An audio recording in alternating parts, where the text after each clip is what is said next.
अली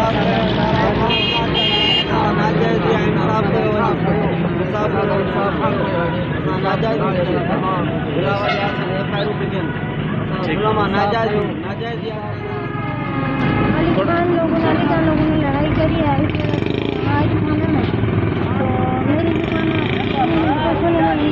से मारा नहीं करते ना कोई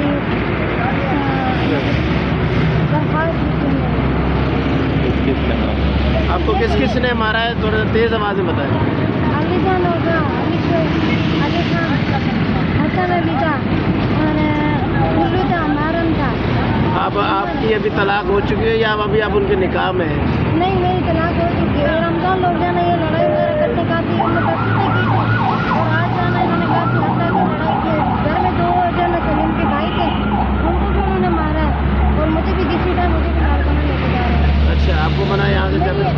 अल्लाह का तलाक हुई, इसमें मेरा कोई भी है उनका हाथ नहीं है। उनका ये है कि मैं उनके घर में बना ली, ठीक है, और मेरा वैसे है भी कोई नहीं है और मुझे ना इंसाफ चाहिए। ये लोग अभी आप क्या चाहती हैं?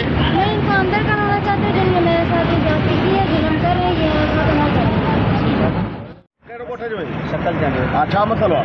असांजो मसइलो इहो आहे की बांह अचिका हुई असां ॻोठ में आयल हुई, हुन बांह असांजे माना असां वटि पनाह वरिती ऐं उन खां पोइ जेको आहे त असां वटि वेठी आहे हींअर बि ऐं फैसलो जो फैसले में आहे की ॻाल्हि भई 8 लख रुपया चटी पई असांखे चङो ऐं उन में फैसले में आहे लिख कई भई 15 खां पोइ ऐं उन खां पोइ माना उन फैसले में बंदि करी असांखे बसि माना पधरायो। उन खां पोइ गार कंद ऐं उन खां पोइ जेको आहे त माना पहिरियां 3 एफ.आई.आर असांखे थी चुकियूं आहिनि। माना उन्हनि में बसि माना कुझु असांजा ज़मानत एफ.आई.आर कंहिं करायो? उन्हनि जवाबदार नाला ॿुधा जेको तव्हां सां करे पियो? जवाबदार हिकिड़ो जेको आहे त जवाबदार जेके तव्हां सां विढ़नि पिया केरु आहिनि उहे? उन में हिकिड़ो हसन अली आहे ऐं अली जान ऐं अली खान, अली शेर, उमर, गुड्डू, बरम ऐं खान। इहे छा था कनि? इहे जेके आहिनि हींअर बाजी मुंहिंजो भाउ माना हिकिड़ो रस्ते में हुनखे अची हला करे हुनखे विढ़िया ऐं पोइ जेको हिकिड़ो भाउ मुंहिंजो दुकान ते वेठो ऐं उते अची दुकान ते भॼा ऐं किरोटा आहियूं ऐं भाउ मुंहिंजो दुकान बंदि करे कोई घर वियो हलियो। वरी माना घर में कुझु ईअं हला कयूं माना ऐं औरतुनि खे माना तशदुद कयूं ऐं हिनखे बि माना असांजे पनाह में आहे ऐं हिनखे बि दस्तमत लॻा आहिनि, हिनजा कपिड़ा वपड़ा फाटल आहिनि ऐं जे सुभाणे हिनखे कुझु थी पए त ज़िम्मेवारु केरु आहे। ऐं उन खां पोइ असां थाणे ते पहुतासीं। थाणे ते पहुचण खां पहिरियां हुननि मुंहिंजे भाउ खे ॾाढी तयार NC कढियूं, हुनजी कढियूं असांजी हिकिड़ो हुननि मां बदिलाए जो असां मां ऐं जंहिं महिल छोकिरी आई बाद में ख़ुदि पाण आई साथी ऐं हिनजी बि काई दाख़िल हींअर कनि नथा ऐं इहे हुननि जे निकाह में जेको आहे त जवाबदार जेके तव्हां सां विढ़नि पिया केरु आहिनि उहे? उन में हिकिड़ो हसन अली आहे ऐं अली जान ऐं अली खान, अली शेर, उमर, गुड्डू, बरम ऐं खान।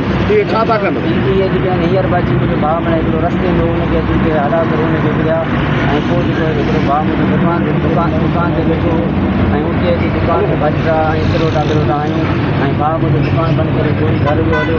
वरी माना घर में कुझु ईअं हला कयूं माना ऐं औरतुनि खे माना तशदुद कयूं ऐं हिनखे बि माना असांजे पनाह में आहे ऐं हिनखे बि दस्तमत लॻा आहिनि, हिनजा कपिड़ा वपड़ा फाटल आहिनि ऐं जे सुभाणे हिनखे कुझु थी पए त ज़िम्मेवारु केरु आहे। ऐं उन खां पोइ असां थाणे ते पहुतासीं। थाणे ते पहुचण खां पहिरियां हुननि मुंहिंजे भाउ खे ॾाढी तयार NC कढियूं, हुनजी कढियूं असांजी हिकिड़ो हुननि मां बदिलाए जो असां मां ऐं जंहिं महिल छोकिरी आई बाद में ख़ुदि पाण आई साथी ऐं हिनजी बि काई दाख़िल हींअर कनि नथा ऐं इहे हुननि जे निकाह में हींअर जेको आहे तलाक जे लाइ तलाकनामा सभिनी जे हथ में आहे त बि हुन लाइ असां हिनखे अॻुवाट करे लाखनि जी थी रहूं ऐं हिन जे लाइ असां जेको आहे पहिरियां एफ.आई.आर असांजे परवेज़ चांदी जेके करायूं PIG नवाब शाह असां जेको हींअर अपील था कयूं SSP नवाब शाह खे ऐं हिन मसइले जी का इन्वेस्टिगेशन कई वञे या ॿिनी धुरियुनि खे जेके आहिनि ॿिनी धुरियुनि खे एफ.आई.आर करे हुननि खे अंदरि कयो वञे ऐं ॿी सूरत में न त असां जेको एहतिजाज जो दाइरो वधायो वेंदो ऐं उन खां पोइ न त असां हिन ते अॻिते बि कंदासीं भले पुलिस कोई कुझु अमल नथी करे हिन शइ ते कंहिं शइ ते ऐं पुलिस का बि माना कुझु नथी ऐं हिनजे करे माई खे त हींअर आई हिनजी माना NC वग़ैरह दाख़िल कोन कयूं। वरी हिनखे चई बाबा तव्हां सुबुह जो अचो ऐं 12 वॻे स्टाफ लाइ ऐं माई खे असां जेको हिकिड़ो माण्हू तूं खणी आई हिन में NC में विहारियूं। तव्हांजो मुतालबो छा आहे हाणे? असांजो मुतालबो इहो आहे त भले ॿिनी धुरियुनि खे एफ.आई.आर करे हिनखे अॻिते कयो।